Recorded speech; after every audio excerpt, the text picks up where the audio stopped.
Micro grouting असा एक शब्द आला. ग्राउटिंग आणि मायक्रो ग्राउटिंग. ग्राउटिंग म्हणजे काय?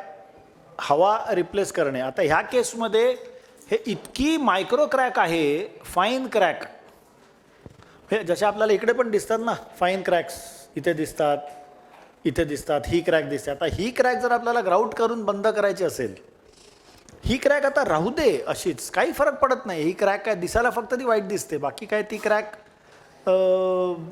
तशी खराब नाही आहे अर्थार्थी. It is not structurally dangerous. Is that clear? बरोबर ना? पण ही क्रॅक जर आपल्याला बंदच करायची असेल तर काय करणार? तुम्हाला ह्या क्रॅकमध्ये इतकं फाईन केमिकल ओतायला लागेल की जे केमिकल या क्रॅकपेक्षा फाईन असेल. बरं, आता ही क्रॅक, ह्या जर भिंतीचा थिकनेस 9 इंच असेल, 9 इंच दिसतोय मला, नाही 6 इंच दिसतोय, तर ही विड्थ म्हणजे 6 इंचापर्यंत ते केमिकल आत गेलं पाहिजे. किंवा जर 6 इंचापर्यंत आत केमिकल जाऊ शकत नसेल तर जेवढं आत जाणार आहे दोन्ही साईडने 1.5 इंच आत जाणार असेल, त्याच्यामुळे आत ट्रॅप झालेली एअर त्याला फाडून परत बाहेर येऊ नाही शकली पाहिजे. बरोबर? Is this clear? त्यामुळे ते मटेरियल आपल्याला स्ट्रॉंग पाहिजे, एवढं फाईन पाहिजे. तर ते मटेरियल लो विस्कस एपॉक्सी म्हणून एक महाग केमिकल मिळतं. महाग आहे केमिकल ते.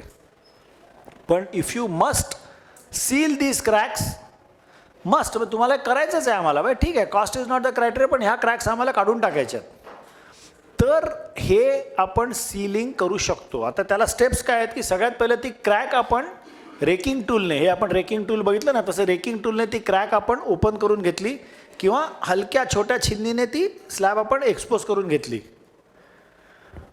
आणि नंतर त्याच्यामध्ये if you see this very carefully, हे जे आपल्याला डॉक्टर इंजेक्शन देतो ना, तेच इंजेक्शन ह्याला वापरलं आहे. आणि जे डॉक्टर सुया ते देतो ना इंजेक्शनच्या, डिस्पोजेबल सिरिंजेस असतात ना, ही डिस्पोजेबल सिरिंज आहे आणि ही डिस्पोजेबल निडल आहे. तीच निडल तुम्ही जर बघितलं तर 2-2 इंचाला, 1-1 इंचाला, 3-3 इंचाला, depending on what is the crack, इथे पण लावलेत ती. त्या आत निडल्स खुपसून ठेवल्या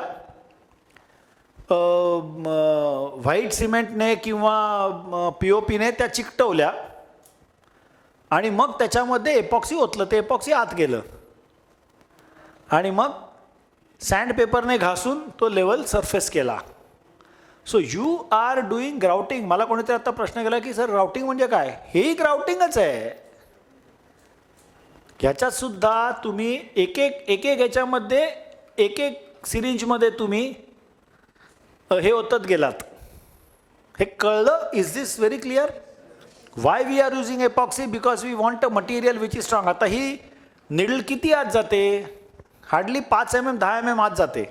पण एपॉक्सी तुम्ही जेव्हा प्रेशरने, म्हणजे हँड प्रेशरनेच, सिरिंजचं प्रेशर किती असतं त्याने आत टाकतात, ते 1 इंचापर्यंत आत जातं, 1.5 इंचापर्यंत आत जातं, डिपेंडिंग ऑन आतमध्ये किती क्रॅक विडते आणि किती जवळजवळ तुम्ही करताय. सो जितकं आत जातं it is a very very strong material. त्यामुळे आतली जी हवा ट्रॅप होते ह्याच्यात काय 100% ग्राउटिंग नाही होणार, शक्यच नाही. पण दोन्ही साईडने 1.5 इंच जरी सील झालं तरी त्या क्रॅकमध्ये ट्रॅप झालेली हवा बाहेर येऊ शकत नाही. कारण दोन्ही साईडने आपण त्याला पॅक करून ठेवलं आहे. हे प्लास्टिकच्या बरणीमध्ये आपण पाणी ओतलं काय, पाणी बाहेर येऊ शकतं का? नाही. पण एक होल मारलं तर काय, पाणी बाहेर येतं का? कारण ती प्लास्टिकची बरणी स्ट्रॉंग, पाण्याचं जे एक्सपान्सिव्ह प्रेशर आहे ते घेऊ शकतं.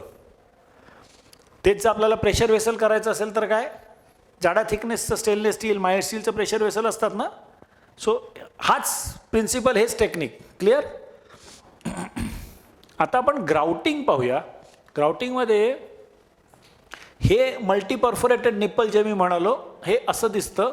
हे निप्पल ड्रिल मारून कॉन्क्रीटच्या क्रॅकमध्ये किंवा जिथे व्हॉइड करायचे तिथे आपण आत घालतो आणि मग त्याच्या आतमध्ये आपण हे निप्पल लावलं आहे बघा. हे दिसतंय, काही ठिकाणी निप्पल बाहेर आहे, काही ठिकाणी आत गेलं आहे. It will depend on how much deep you want to take the. मी तेव्हा म्हणालो ना, गनायटिंगमध्ये नॉझलला गन म्हणतात, इथे नॉझलला निप्पल म्हणतात. काय त्याला काय, ते नॉझलच शेवटी. इट्स अ प्लास्टिकची ट्यूब छोटी. ही ट्यूब मार्केटमध्ये मिळते, मार्केटमध्ये नाही मिळाली तर स्वतःची ट्यूब बनवायची, प्लास्टिकच्या ट्यूबला घेऊन भोगं पाडायची. There is nothing. मुंबईला रेडीमेड मिळतं, हे पुण्यात पण मिळत असेल कदाचित. So you have to find out की हे कुठे मिळतं म्हणून इकडे. This is how it looks. याची साईज बघितली तर साधारणपणे 6 इंच उंचीचं आहे. सो तुम्ही जितकं ग्राउट माराल त्याच्या आतमध्ये या भोकां वेगवेगळ्या भोकांमधून, म्हणजे इथे जर तुमचं सील्ड असेल कॉन्क्रीट खाली तर या भोकांमधनं सुद्धा ग्राउट बाहेर येऊ शकतं. So is this clear? ह्याच्यामध्ये काय होतं आहे, ह्याच्यामध्ये ग्राउटिंगचा माल आहे. ग्राउटिंग जे आपल्याला करायचं आहे म्हणजे सिमेंट आणि नॉनश्रिंक ॲडिटिव्ह आणि पाणी ह्याचं मिक्स बनवलेलं या ड्रममध्ये. ह्या ड्रममधनं ह्या हँडपंपने किंवा फुटपंपने ते ह्या ट्यूबमधनं तो माणूस तिथे निप्पलमध्ये ते घालतोय. याच्याऐवजी ही जी ग्राउटिंगची टाकी आहे ही आपण इथे पॅरापेट वॉलवरती पण ठेवू शकतो. त्याला व्हर्टिकल हेडने पण ते खाली जाऊ शकतं. या टाकी आपण आता हे करतो ना, शेतीमध्ये फवारणी पंप नसतो का, त्या फवारणी पंपात आणि याच्यात काही फार फरक नाही. व्हाईट वॉशिंगला जो पंप वापरतात ना, व्हाईट वॉश करायला हल्ली पंप वापरतात, बघितलं आहे का साईटवरती किंवा घरामध्ये व्हाईट वॉशिंगचं काम चालू असतं, तोच पंप इथे वापरला जातो. सायकलच्या पायाने मारतोय बघा इकडे खाली, सायकलमध्ये हवा भरायला जो पंप असतो ना, same pump can be use for grouting. काही फरक नाही त्याच्यामध्ये. So we are using the same technique of pushing the material into the cracks or voids or crevices. हे ग्राउटिंग. त्यामुळे ग्राउटिंगमध्ये कोणाला काही शंका, प्रश्न?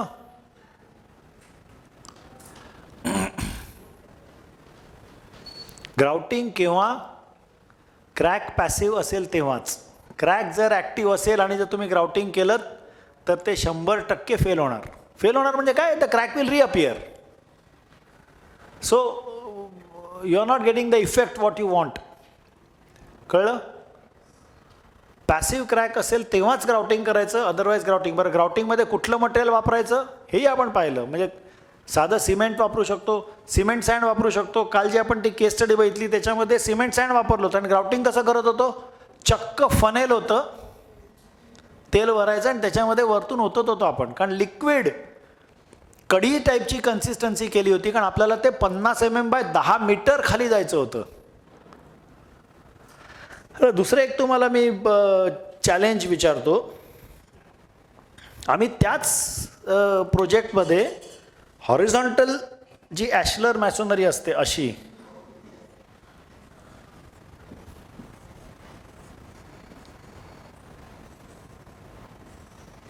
ह्याला 5 फूट लांबीचे ड्रिल मारलं. 5 फूट लांबीचं ड्रिलिंग होतं का? होतं. आता आम्ही केलं म्हटल्यावर होतच असणार. जसं 10 mm बाय 50 mm बाय 10 मीटरचं ड्रिलिंग हे बोलायला सोपं आहे, सहजी होत नाही. ते ॲशलर मॅसोनरीमध्ये होत नाही. त्याच्याकरता तुम्हाला थोडंसं टेक्निक वापरून वाटायला सोपं वाटतं, अरे वा वा किती सोपं आहे, पण ते ॲक्च्युली साईटवर करायला त्रास होतो. It is not easy. तसंच 5 फूट लांबीचं आपण ड्रिल मारलं आणि त्या ड्रिलमध्ये एपॉक्सी भरलं आणि मग त्याच्यामध्ये 8 mm किंवा 10 mm रॉड टाकला. हा रॉड आहे स्टीलचा. आता मला कोणी एक सांगू शकेल का की हे 8 mm रॉड आहे आणि त्याला 10 mm मी ड्रिल मारलं किंवा 12 mm ड्रिल मारलं तर त्याच्या बाजूला एपॉक्सी मी कशी भरली असेल? 5 फूट, 1 सेंटीमीटर बाय 5 फूट. 5 फूट म्हणजे किती? साधारणपणे एवढं, 1.5 मीटर. कसं केलं असेल? हां,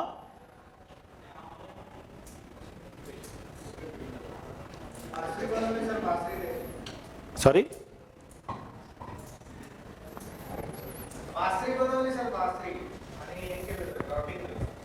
हां, मी ग्राउटिंग केलं कसं असेल त्याच्याकरता सगळ्यात सोपं टेक्निक काय, ह्याचं जर आपण एक एक्झॅजरेटेड शेप बघितला, हे 12 mm होल आहे त्याच्या आतमध्ये, आणि हे असं 5 फूट आहे लांबीला, त्याच्या आतमध्ये अशी एक सिंपल 6 mm ट्यूब घ्यायची आणि त्या ट्यूबला ते निप्पल लावायचं आणि त्याच्यामध्ये ग्राउट करायचं, आणि ही ट्यूब जी आहे जी 1.5 मीटरच्या ऐवजी 1.4 मीटर आत जाते आणि ती हळूहळू रिट्रॅक्ट करत आणायची. रिट्रॅक्ट म्हणजे हळूहळू बाहेर काढायची, जसं जसं ग्राउट तुम्ही ओतताय तसं तसं बाहेर काढायची ट्यूब. Very simple. आपण पायलिंग कसं करतो, पाईलचं कॉन्क्रिटिंग, ट्रेमी पाईप असतो ना, म्हणजे पाईल जर असेल 10 मीटरची तर तो ट्रेमी पाईप पण 9.8 मीटर वगैरे असतो खालती, आणि जसजसं एका सगळ्यात खालच्या ट्रेमी पीसच्या वरती कॉन्क्रीट येतं, आणखी बाहेर काढतो, सगळ्यात शेवटचा पीस म्हणजे सगळ्यात वरचा पीस काढतो आपण आणि परत ते वापर लावतो, परत कॉन्क्रीट होतो. सिमिलर वे, फक्त ह्याच्यामध्ये ते फक्त असं आम्ही अख्खं बाहेर काढलं, we did not go any far, आणि मग ह्याच्यात काय केलं की याचा थेरॉटिकल व्हॉल्यूम काढला आणि तेवढंच ग्राउट होतायचं, म्हणजे ग्राउट पूर्णपणे होतायची गरजच पडत नाही, एवढंच ग्राउट होतायचं आधी, आणि मग स्टीलचा रॉड तुम्ही आत खुपसला की ते ग्राउट आपोआप बाहेर येतं ना. स्टीलचा रॉड तुम्ही, when it is steel wet, तुम्ही स्टीलचा रॉड ठोकता आतमध्ये, so it comes out automatically. फक्त याच्यात बरेच चॅलेंजेस दुसरे काय निर्माण होतात की इथे क्रॅकिंग असतं आतमध्ये कुठेतरी, जे डोळ्याला दिसत नसतं, तर त्याच्या आतमध्ये एपॉक्सी जातं, मग ठीक आहे. सो असं करून आम्ही प्रत्येक याला हॉरिझॉन्टल ड्रिलिंगसुद्धा केलं, त्यामुळे ती जी बिल्डिंग आहे आता ती हॉरिझॉन्टली आणि व्हर्टिकली रेन्फोर्स्ड झाली आहे पूर्णपणे. बट मला मुद्दा काय होता, ग्राउटिंगने तुम्ही असंही अचीव करू शकता. ग्राउटिंगमध्ये आणखी काही प्रश्न? अत्यंत सोपं, टेक्निकली समजायला अत्यंत सोपं, पण साईटवरती करायला कठीण. त्याला इट रिक्वायर्स प्रॅक्टिस. म्हणजे एखादं साधं इन्स्ट्रुमेंट आपण बघितलं, म्युझिकल इन्स्ट्रुमेंट, ते वाजवायला कठीण असतं, ते दिसायला सोपं दिसतं, वाजवायला कठीण असतं. तसं आहे ते, इट इज अ दिसायला सोपं टेक्निक आहे, पण ॲक्च्युअली इफेक्टिव्हनेस करायला प्रॅक्टिस लागते.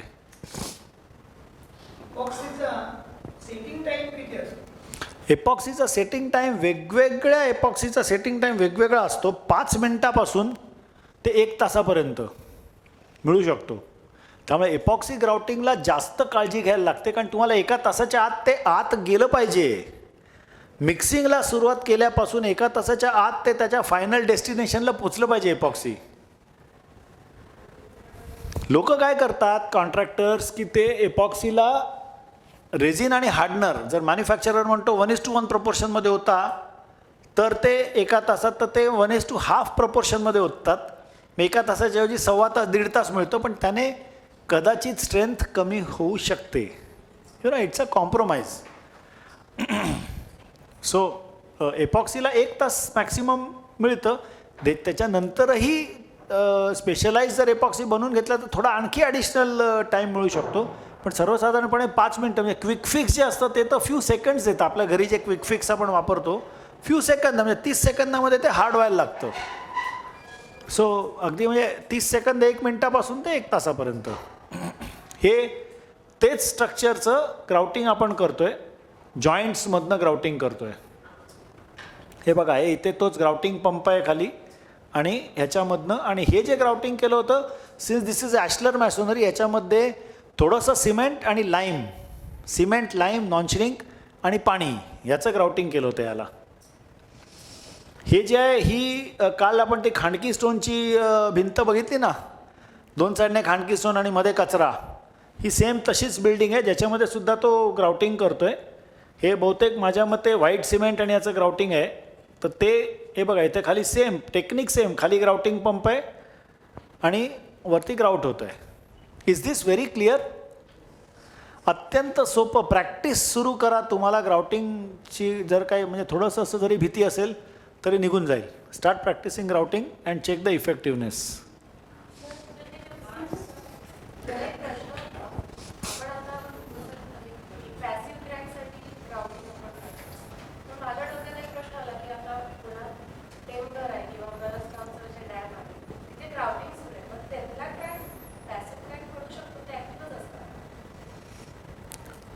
कसं आहे, डॅममध्ये पडलेल्या क्रॅक्सची कारणं प्रचंड वेगळी असतात.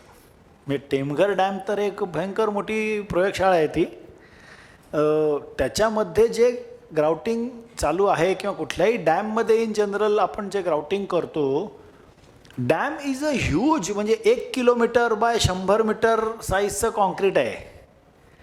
चिकार रेअरमध्ये रोलर कॉम्पॅक्टेड असेल, वेगवेगळ्या लेयर्समध्ये भरलेलं, वेगवेगळ्या काळी भरलेलं. काळी म्हणजे असं नाही की एक 1957ला भरलं आणि एक दुसरं 1975ला भरलं, असं नाही. पण एक आज भरलं, दुसरं उन्हाळ्यात भरलं.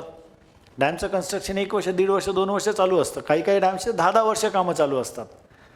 पण त्यामुळे त्या कॉन्क्रीटमध्ये पडलेलं क्रॅकिंग जे आहे ते, त्याची कारणं किंवा त्याचं रूट कॉज काढणं हे इतकं कठीण असतं.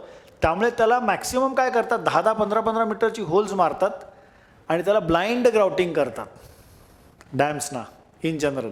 आता त्या क्रॅक्स ॲक्टिव्ह आहेत का पॅसिव्ह आहेत हे शोधून काढणं हे अत्यंत कठीण काम आहे. कारण बिल्डिंगमधल्या क्रॅक्स आपण केवढ्या बघतो, हार्डली अर्धा MM, 1 MM, 1 सेंटीमीटर. 1 सेंटीमीटर म्हणजे डोक्यावरून पाणी क्रॅकला. एवढी मोठी क्रॅक, 1 सेंटीमीटरची क्रॅक पडली स्ट्रक्चरला, which is a huge crack. 25 MM वगैरे जे क्रॅकिंग काल आपण पाहिलं, 50 MM, 75 MMचं, ते अर्थक्वेक स्ट्रक्चर्सना क्वचित पडतं. पण डॅमला जे क्रॅकिंग असतं दॅट इज ह्यूज. आणि डॅमला जे आतमध्ये व्हॉइड्स असतात दोज आर ह्यूज. कारण कॉन्क्रिटिंग करताना आतमध्ये कम्प्लीट कॉन्क्रीट गेलं आहे का नाही हे किती पाहिलं गेलं त्याच्यावरती. त्यामुळे आतमध्ये तुम्ही इनफॅक्ट टेमघर डॅमला गेला असाल तर तुम्ही जर त्याच्या ड्राय साईडला म्हणजे अपस्ट्रीम साईडला जाऊन बघितलं तर आतमध्ये 1.5-1.5, 2-2 मीटरचे व्हॉइड्स दिसतात. If you go to so it is आणि same challenge must be there in all the other dams also. त्यामुळे डॅमचं ग्राउटिंग हे ग्राउटिंगमधलं पण एक स्पेशलायझेशन झालं. आपल्याला फाईन ग्राउटिंग करायचं, दॅट इज कोर्स ग्राउटिंग. आणि आपण मायक्रो ग्राउटिंग पण करतोय. मायक्रो ग्राउटिंग म्हणा, फाईन ग्राउटिंग म्हणा, हे शब्द मी वापरतोय. म्हणजे हे शब्द काय, फाईन ग्राउटिंग म्हणजे आपण करतो ते करतात ते कोर्स ग्राउटिंग असं काही नाही. Grouting is grouting. पण आपण फाईन म्हणजे फार कमी प्रेशरचं, कमी क्वांटिटीचं असं ग्राउटिंग करतो. They are doing grouting of huge quantity and larger pressure.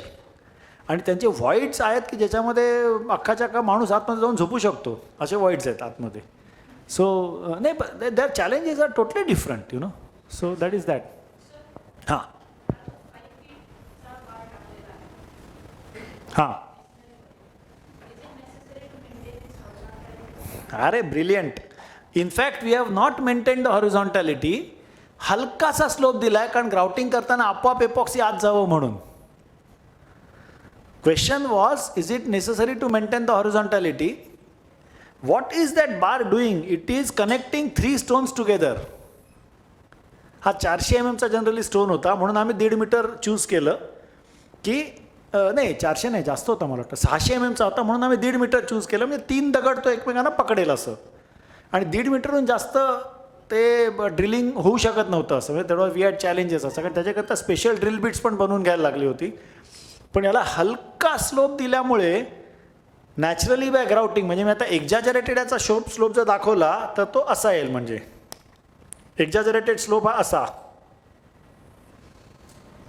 असा दिला तर इकडनं ग्राउटिंग आत टाकलं की ते आपोआप पण खाली जाईल. त्यामुळे it is not necessary to keep the horizontality आणि it is better if you keep it slightly sloping म्हणजे आपोआप पाणी पण आत जाईल. क्लिअर. हां द बार त्याची हॉरिझॉन्टॅलिटी शक्यच नाही तुम्ही ठेवणार कशी हॉरिझॉन्टॅलिटी. कारण तो स्वतःच्या वजनाचा खाली बसेल, तो खाली बसेल आणि it will take its own shape आतमध्ये. आणि गंमत काय आहे की हा जो स्टीलचा बार आहे हे जर होल असेल तर हा स्टीलचा बार इन मोस्ट केसेस असा बसेल. तो खाली बसेल तो खालच्या सरफेसवरती. इट विल नेवर बी असं एक्झॅक्ट कॉन्सेंट्रिक कधीच नसणार. तो आयडियली ही सिच्युएशन आहे पण practically on side it will be this situation.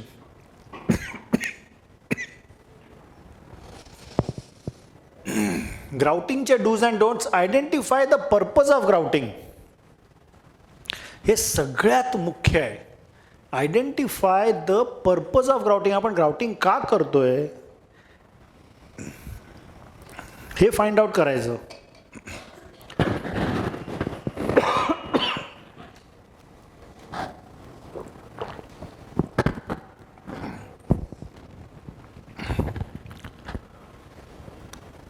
हे कळलं ना, identify the purpose of grouting. Very clear. आणि हे सगळ्यात मुख्य आहे. आणि दुसरं मुख्य आहे की whether the cracks are active or passive, extent of damage to be studied and marked. म्हणजे किती मोठं व्हॉइड आहे, किती छोटं व्हॉइड आहे, किती छोटी क्रॅक आहे, किती डीप आहे, किती लॉंग आहे, ह्याच्यावरती तुमचं ग्राउटिंगचं, कारण ग्राउटिंगमध्ये स्टँडर्ड ऑपरेटिंग प्रोसिजर अत्यंत सोपी आहे. पण each location in one building you will have to tailor make the grouting. लोक म्हणतात सर 2 ग्राउटिंग निपलमध्ये किती अंतर ठेवायचं. How can I say. Site कंडिशनवरती ते डिपेंड होईल. 2 इंचापासून 2 फुटापर्यंत काही होईल. जर क्रॅक खूप मोठी असेल आणि खूप डीप नसेल, 2-2 फूट ठेवा ग्राउटिंग, काय फरक पडतो. आता त्या टेमघर डॅममध्ये 1.5 मीटर 2-2 मीटर अंतरावरती ग्राउटिंग निपल्स आहेत. निपल म्हणजे तिथे मोठं असं 150 mm होल मारतात त्याच्यातमध्ये, 150 mm होल. त्याचं मॅग्निट्यूडच वेगळं आहे त्या ग्राउटिंगचं.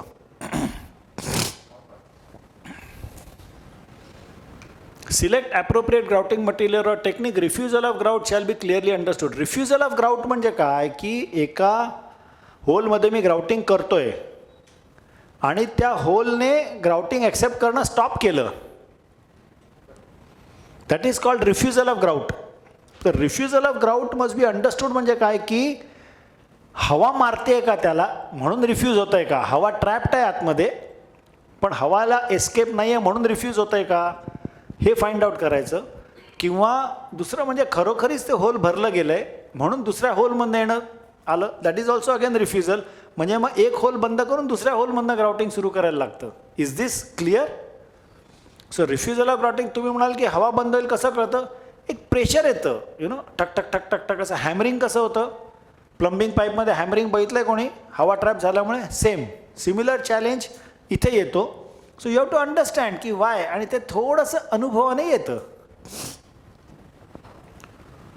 Don't grout active cracks. का हे आपल्याला कळलं आणि ॲक्टिव्ह क्रॅकला काय ॲक्शन घ्यायची आपण पुढे पाहूया. Don't do excessive grouting, don't use excessive pressure, कारण ह्या दोन्हीमुळे स्ट्रक्चरला डॅमेज होऊ शकतो.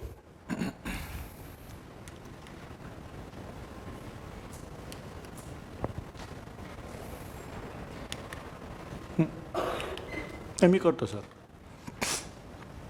गनायटिंग अँड शॉर्टक्रिटिंग. आता गनायटिंगमध्ये कसं आहे की हे गनायटिंग मिक्सर आहे आणि ह्या ज्या केबल्स दिसत आहेत ह्या बाहेर जाऊन कॉम्प्रेसरला जोडलेल्या असतात. मोठा कॉम्प्रेसर असतो ना, जॅक हॅमर वापरायला जो कॉम्प्रेसर रस्त्यावरती तुम्ही उभे असलेले पाहिजे तसे मोठे कॉम्प्रेसर्स लागतात गनायटिंगला. आणि हे नॉझल आहे, ह्याला गन पण म्हणतात. हे दिस इज अ नॉझल. तर तुम्ही पाहिलं ते 1/2 मीटर 1 मीटर भिंतीपासून दूर तुम्ही cement plaster you are guniting at high pressure, you are applying at high pressure on the surface. जेव्हा ह्याचा उपयोग काय असतो की आपण नॉर्मल हँड प्रेशरने प्लास्टर करतो ना, जर का आपण हाय प्रेशरने प्लास्टर दिलं तर त्याची स्ट्रेंथ खूप जास्त, म्हणजे M35 ग्रेड कॉन्क्रीटची स्ट्रेंथसुद्धा येऊ शकते, M40 ग्रेड कॉन्क्रीटची स्ट्रेंथसुद्धा येऊ शकते. So it can be used as a repair technique or as a strengthening technique. म्हणजे संपूर्णच्या संपूर्ण भिंतीला प्रचंड क्रॅकिंग झालं असेल, हे कुठे होतं, अर्थक्वेकमध्ये. करेक्ट. अर्थक्वेकमध्ये आपण ती नाही का एक फोटो बघितला त्याच्यामध्ये ते केवढं क्रॅकिंग झालं होतं. तर ती भिंत ते प्रत्येक क्रॅक स्टिच करत बसारे आणि ते इम्पॉसिबल आहे. तर त्या क्रॅक्समध्ये मोठी मोठी 12 mm 15 mm ची निप्पल सोडायची, गनाईट करायचं आणि त्या निप्पलमधनं कॉन्क्रीट होतायचं, आपलं त्या निप्पल्समधनं ग्राउटिंग मटेरियल होतायचं. हे कळतंय टेक्निक. ग्राउटिंग मटेरियल गनाईटच्या आधी पण करू शकता, त्या क्रॅक सील करायच्या, ग्राउट करायचं, ग्राउटिंग निप्पल कापायचं आणि मग गनाईट करायचं, हेही पॉसिबल आहे. गनाईट करायच्या आधी तुम्हाला त्याला रेन्फोर्समेंट टाकणं आवश्यक असतं, कारण ते क्रॅक होऊ शकतं. ती रेन्फोर्समेंट वेल्ड मेश आणि नंतर चिकन मेश या दोन्ही प्रकारची असू शकते किंवा सिम्पल वेल्ड मेश असू शकते. Clear. It will depend on. हे क्लिअर नाही आहे मग सांगा क्लिअर नाही आहे म्हणून. वेल्डमेश केल्याने त्याला आपण स्ट्रेंथ देतो, त्याला आपण ॲक्च्युली रेन्फोर्समेंट देतो. म्हणजे हे जे गनायटिंग तुम्हाला दिसतंय हे ब्रिकवर्कला दिसतंय बघा, गनायटिंग दिसतंय, ब्रिकवर्कला गनायटिंग चालू आहे.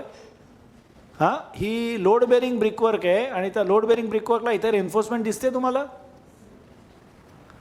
ही जी रेन्फोर्समेंट आहे ही रेन्फोर्समेंट